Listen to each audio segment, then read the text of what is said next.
Hi hello ಎಲ್ಲರಿಗೂ ನಮಸ್ಕಾರ. ರೂಪಲತಾ ವ್ಲಾಗ್ಸ್ಗೆ welcome. ಕೆಲವೊಂದು ಕಮೆಂಟ್ ಬಂದಿತ್ತು ಫ್ರೆಂಡ್ಸ್, ಅದು ಏನಂದರೆ ಬಟ್ಟೆ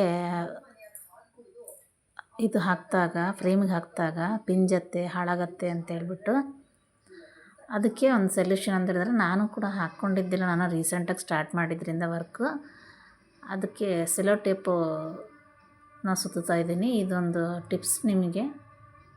ಸೆಲೋ ಟೇಪ್ನ ಸುತ್ತೋದ್ರಿಂದ ಬಟ್ಟೆ ಎಷ್ಟೇ ಸಾಫ್ಟ್ ಬಟ್ಟೆಗೂ ನಾವು ಫ್ರೇಮ್ಗೆ ಬಟ್ಟೆ ಹಾಕಿದಾಗ ಪಿಂಜೋದಿಲ್ಲ. ಸೆಲೋ ಟೇಪ್ನ ಸುತ್ತೋದ್ರಲ್ಲೂ ಮತ್ತು ತುಂಬ ದಪ್ಪನಾಗಿ ಸುತ್ತೋಂಗಿಲ್ಲ ಫ್ರೆಂಡ್ಸ್. ನಾನು ಹೇಳ್ತಾ ಇದ್ದೀನಲ್ಲ, ಪಕ್ಕದಲ್ಲಿ ನಾನು ಸುತ್ತಾ ಇದ್ದೀನಿ, ನೋಡಿದ್ರಲ್ಲ ಆ ಥರ ಸುತ್ತಬೇಕು. ಹಂಗೆ ಸುತ್ತೋದ್ರಿಂದ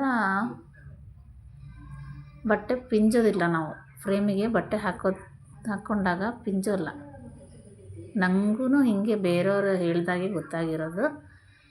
ನನಗೂ ಹೆಚ್ಚಿಗೆ ಇದರಲ್ಲಿ ಎಕ್ಸ್ಪೀರಿಯೆನ್ಸ್ ಇಲ್ಲ. ಟೈಲರಿಂಗ್ ಆದರೆ ನಾನು 15 ವರ್ಷದಿಂದ ನಾನು ಕೆಲಸ ಮಾಡ್ತಾಯಿದ್ದೀನಿ, ಅದ್ರ ಬಗ್ಗೆ ನನಗೆ ಗೊತ್ತಿದೆ. ಬಟ್ ಇದು ಎಂಬ್ರಾಯ್ಡ್ರಲ್ಲಿ ನನಗೆ ಎಕ್ಸ್ಪೀರಿಯೆನ್ಸ್ ಕಡಿಮೆ ಇದೆ.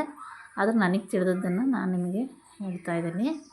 ಮತ್ತು ವರ್ಕ್ ಬ್ಲೌಸ್ ಕಾಣ್ತಾಯಿದ್ದಿಲ್ಲ ಫ್ರೆಂಡ್ಸ್, ಇದು ಫಸ್ಟ್ ಟೈಮ್ ನಾನು ಹಾಕ್ತಾಯಿರೋದು. ಮಧುಬಾಲ ಬ್ಲೌಸ್ಗೆ ವರ್ಕ್ ಹಾಕ್ತಾಯಿದ್ದೀನಿ. ನಾನೇ ಈಗವಾಗ ತಾನೇ ಕಲಿತಾ ಇದ್ದೀನಿ. ಪರವಾಗಿಲ್ಲ, ನೀಟಾಗಿ ಬಂದಿದೆ. ಇನ್ನೂ ಕಲಿಯೋದು ತುಂಬ ಇದೆ.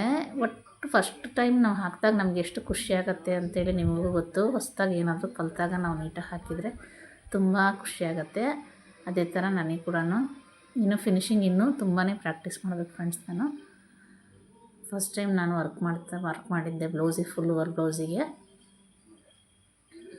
ನೋಡಿ ಫ್ರೆಂಡ್ಸ್, ಈಗ ಒಂದು ಸೈಡ್ ಮಾತ್ರ ಎಕ್ಸ್ಟ್ರಾ ಫ್ರೇಮ್ನ, ಕೆಳಗಡೆ ಫ್ರೇಮ್ ಇರುತ್ತಲ್ಲ ಫ್ರೆಂಡ್ಸ್, ಅದಕ್ಕೆ ನೀವು ಟೇಪ್ನ ಏನು ಸುತ್ತೋ ಹಾಗಿಲ್ಲ. ಅಂದರೆ ಅಲ್ಲಿ ನಟ್ಟು ಬರುತ್ತಲ್ಲ ಆ ಫ್ರೇಮ್ಗೆ, ಮೇಲಿನ ಫ್ರೇಮ್ ನಾವು ಕೂರಿಸ್ತೀವಲ್ಲ ಆ ಫ್ರೇಮ್ಗೆ ಸುತ್ತಬೇಕು. ನೋಡಿರಿ, ನಾನು ಎಷ್ಟು ತೆಳುವಾಗಿ ಸುತ್ತಿದ್ದೀನಿ, ಆದರೂ ಕೂಡ ಫ್ರೇಮು ಸ್ವಲ್ಪ ಟೈಟ್ ಬರ್ತಾಯಿದೆ. ಇವಾಗ ಸೈಡ್ ನಾನು ಬ್ಯಾಕ್ ಸೈಡಿಂದದು ಸೈಡಲ್ಲಿ ಒಂದು ಸೆಂಟ್ರದೆಲ್ಲ ವರ್ಕ್ ಮಾಡಿದ್ದೆ. ಸೈಡಿಗೆ ನಾನು ವರ್ಕ್ ಮಾಡೋದಿತ್ತು, ಅದಕ್ಕೆ ಪೈಪಿಂಗ್ ಥ್ರೆಡ್ ಬಿಟ್ಟಿದ್ದೆ ನಾನು. ಆ ಸೈಡಿಗೆ ನಾನು ಫ್ರೇಮ್ನ ಸೆಟ್ ಮಾಡ್ಕೋತಾ ಇದ್ದೀನಿ. ಆದರೂ ತುಂಬಾ ಟೈಟ್ ಬರ್ತಾಯಿತ್ತು, ಯಾಕೆಂದರೆ ಫಸ್ಟ್ ಟೈಮ್ ಟೇಪ್ ಸುತ್ತಿದ್ರಿಂದ ಸ್ವಲ್ಪ ಅಡ್ಜಸ್ಟ್ ಆಗೋ ತನಕ ಟೈಟ್ ಬರುತ್ತೆ.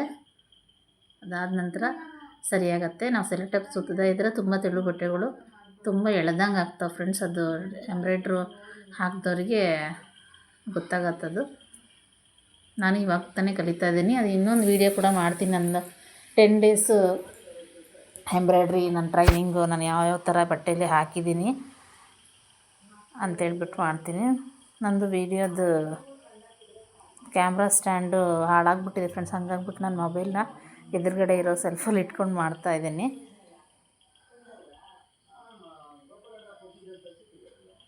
ನೋಡಿ ಫ್ರೆಂಡ್ಸ್, ಈ ಥರ ಬಟ್ಟೆನ ನಿಧಾನಕ್ಕೆ ಎಳ್ಕೋಬೇಕು. ಆನಂತರ ಕೆಳಗಡೆ ಕ್ಯಾನ್ವಾಸ್ನ ಸರಿ ಮಾಡ್ಕೋಬೇಕು, ಟೈಟ್ ಮಾಡಿಕೊಂಡು. ಇವಾಗ ನೀವು ಯಾವ ಬಟ್ಟೆ ಹಾಕಿದರೂ ಕೂಡ ಪಿಂಚೋದಿಲ್ಲ. ಇದು ಬ್ಯಾಕ್ ಸೈಡ್ದು.